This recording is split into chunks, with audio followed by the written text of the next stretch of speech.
Periodismo en Vivo. Estamos en vivo, como siempre todos los jueves, en las vías de comunicación y en las redes sociales pueden encontrarnos. Otra vez, Gustavo, gracias por estar con nosotros. No, a ustedes. Antes de ir a hablar del 7D, la pregunta es, Carlos Kunkel dijo, el año que viene vamos a tratar el tema de la reelección. ¿Habla en nombre del gobierno o habla en nombre de Kunkel? Habla en nombre de Kunkel. La presidenta no dijo nada sobre el tema. Y no está en la agenda del gobierno. Le preguntaban al senador Aníbal Fernández hace pocas semanas y dice no es motivo de agenda, no es parte de la agenda.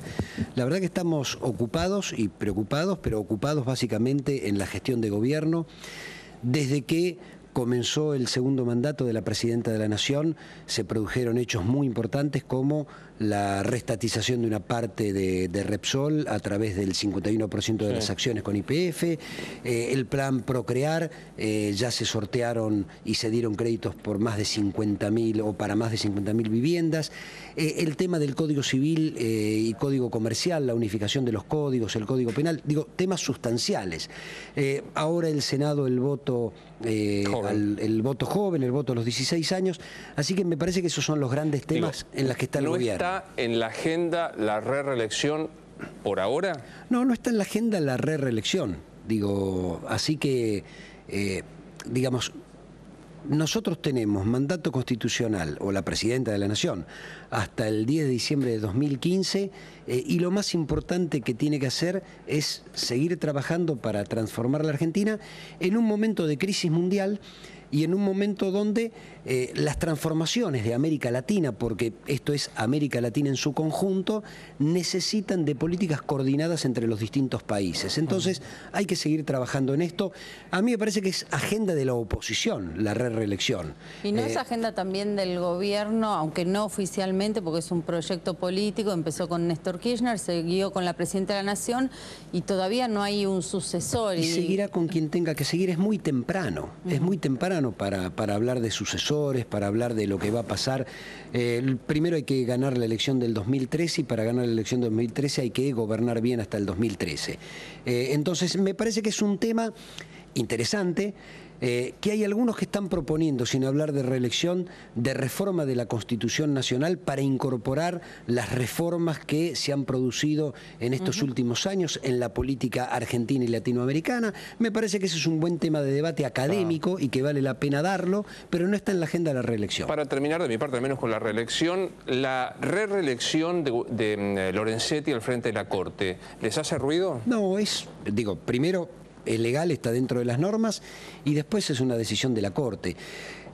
Néstor Kirchner tomó la decisión de hacer juicio político a la Corte de Menem, que realmente era una corte vergonzosa.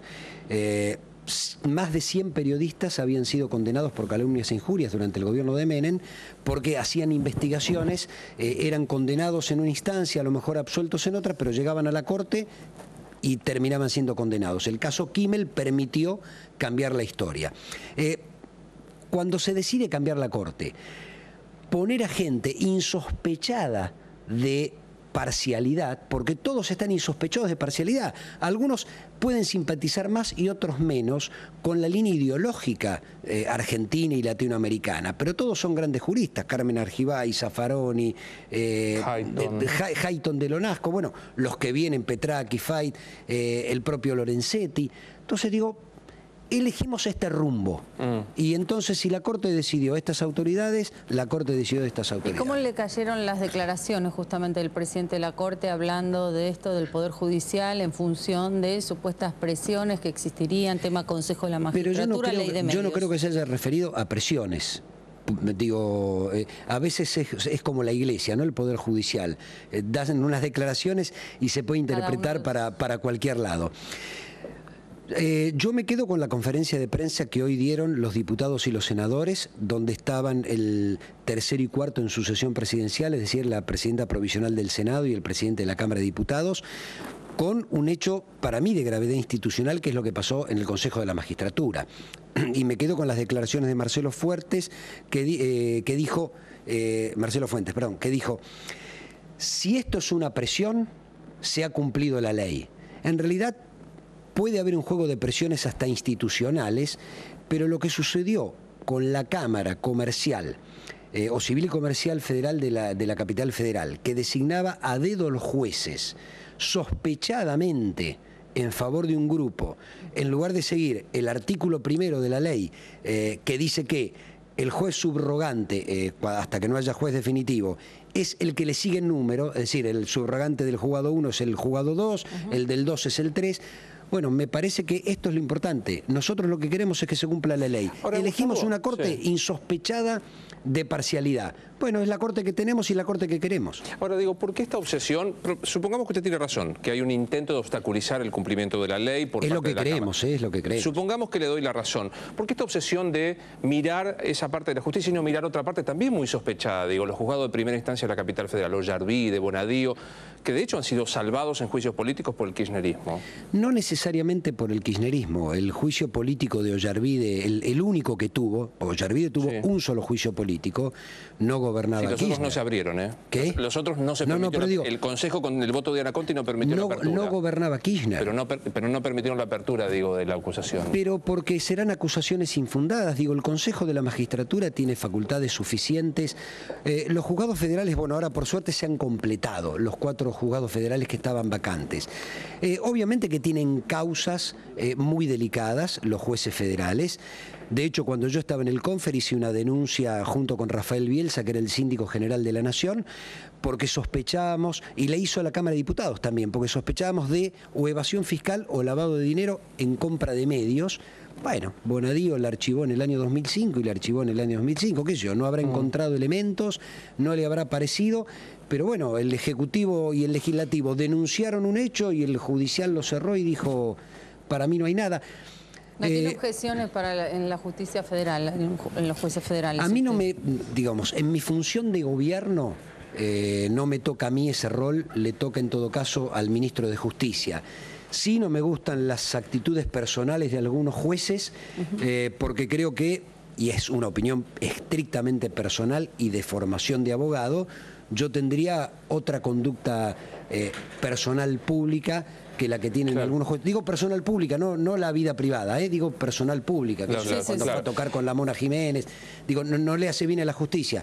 Pero me parece que la propia Cámara reprendió al juez y le dijo no haga eso. Perdón, si eso es pasible de juicio político, que lo resuelva el Consejo de la Magistratura. Hablando de su formación como abogado, con un hombre que ha transitado por la política, en los 90 era una mala palabra porque venía de Menem el per saltum. Sí.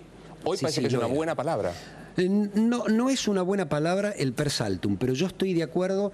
Yo estaba pensando la semana pasada y digo, ¿qué remedio procesal puede haber para algo en el que, sancionada la ley de medios por el Congreso de la Nación, convalidada con la Corte, o por la Corte, perdón, en el caso Thomas, cuando el diputado Thomas fue a pedir que se declare la nulidad de la ley en cuanto al procedimiento, la Corte le dice no, la ley está bien dictada, porque primero es un órgano distinto al judicial y segundo, el Senado no dijo nada y la sancionó 15 días más tarde. Entonces uno dice, bueno, una ley sancionada por mayoría larga, convalidada por la Corte y reglamentada por el Ejecutivo, debe cumplirse.